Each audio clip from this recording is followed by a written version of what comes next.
let's pick the 6 greatest players in New York Mets history. I bet ours don't totally correspond. Well, I was thinking about maybe going more amazing. You saw mine, I'm sure. Pick the 6 amazing Mets instead of the greatest. But I went conventional on you. All right. I'm going. There's one current Met who belongs on this list, and that's David Wright. People don't realize. Go look at David Wright's numbers. You don't know it because the Mets haven't won anything recently. He's been hurt a lot. He's got almost 1,000 RBIs. All right. So he's my number 6. Number 5 is maybe the best fielding first baseman I've ever seen, Keith Hernandez, who could also hit the ball. Number 4, Mike Piazza, the greatest power hitting catcher I've ever seen. Seinfeld, yeah. Number 3, Darryl Strawberry. Did he meet expectations for his full career? No, because of problems. Neither did the number 2 guy, Dwight Gooden, but both have to be amongst the greatest Mets. And easily, Mr. Met, the greatest of them all, is Tom Seaver.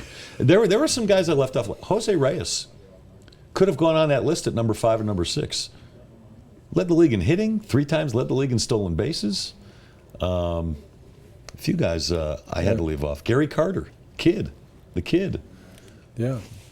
All right, I'm anxious to see yours now. I know it's going to be Well, the different. first one, if it's got, see, I couldn't get on my computer, so all I had was my iPhone.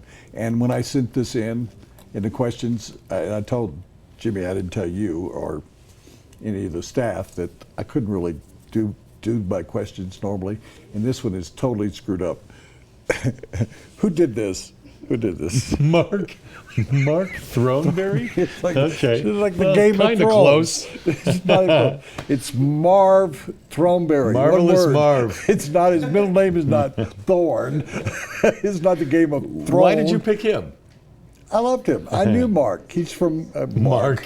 Marv. Marvelous Marv. That was his nickname. He was with the original Mets. He played here for a little bit, didn't he? Played for the Denver Bears. Yeah. He was considered the epitome of the worst team that the Mets were at the beginning. One gaffe after another.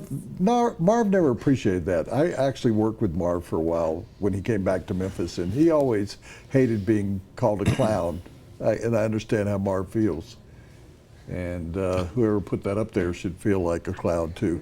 Number 5, Nolan Ryan. You didn't think about that. He didn't have much. He didn't have much of a winning record. In fact, I doubt he had a winning record. He was a with the relief Mets. pitcher at the beginning of his career. He was 5 years, but you can't say he won one of the greatest Mets of all time. Look how his career ended up. Number 4, John Milner, the Hammer. I gave him that nickname when he was in the minors. John the Hammer Milner. Don't Good ask hitter. me why.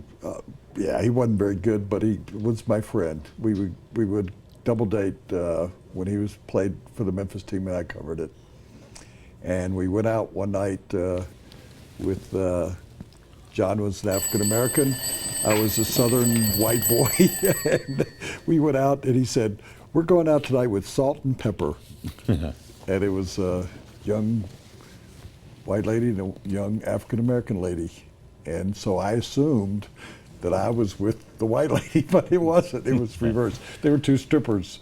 Wonderful. So their real names were Salt and Pepper.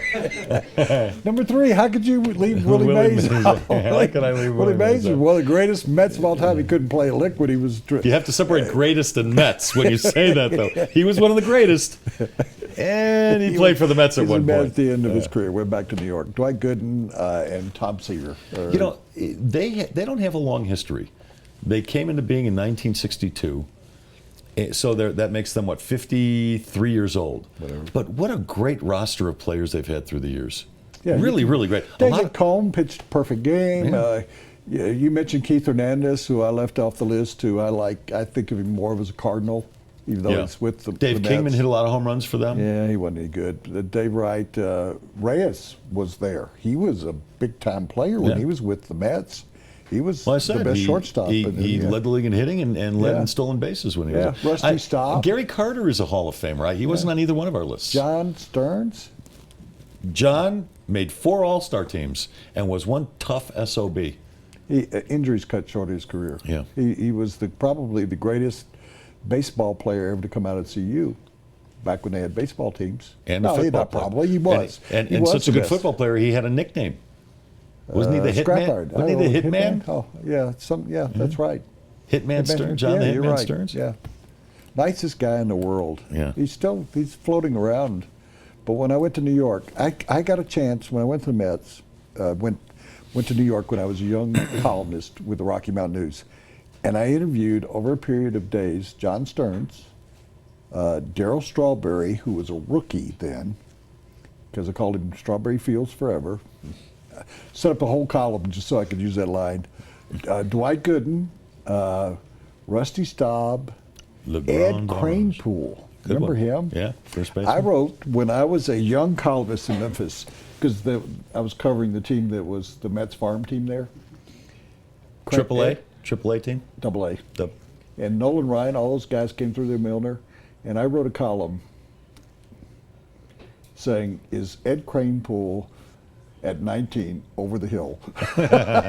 So hey, some other guys. We didn't mention Jesse Orosco, Tug McGraw, Tommy Agee, Ron Swoboda. I mean, there are a lot Franco. of Julio Franco, or I'm sorry, John Franco. Yeah, all-time leader in saves. And he a lot of great players like with Tom those Brady. Mets. Franco played till he was like 48, didn't he? Yeah. Still playing somewhere. I think he's playing in Mexico now. Someone is playing down in Mexico that's like 47 or 48. Yeah, it's the infielder, Tony Fernandez, I think.